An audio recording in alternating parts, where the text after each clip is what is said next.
Kilo கஞ்சாவை இருசக்கர வாகனத்தில் மறைத்து வைத்து எடுத்து வந்த நபரை மதுவிலக்கு அமலாக்க பிரிவு போலீசார் கைது செய்தனர்.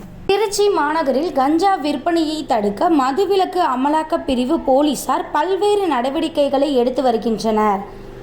இந்த நிலையில் திருச்சி தஞ்சை தேசிய நெடுஞ்சாலையில் கஞ்சா விற்பனைக்காக எடுத்து செல்லப்படுவதாக மதுவிலக்கு அமலாக்க பிரிவு போலீசாருக்கு ரகசிய தகவல் கிடைத்தது.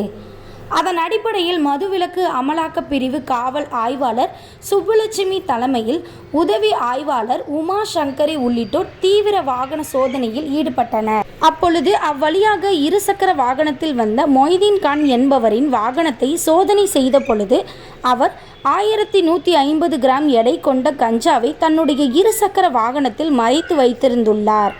அதனை பறிமுதல் செய்த மதுவிலக்கு அமலாக்க பிரிவு போலீசார் மொய்தீன் கானை கைது செய்தனர். பறிமுதல் செய்யப்பட்ட கஞ்சாவின் மதிப்பு 11,500 ரூபாய் என அதிகாரிகள் தெரிவித்தனர்.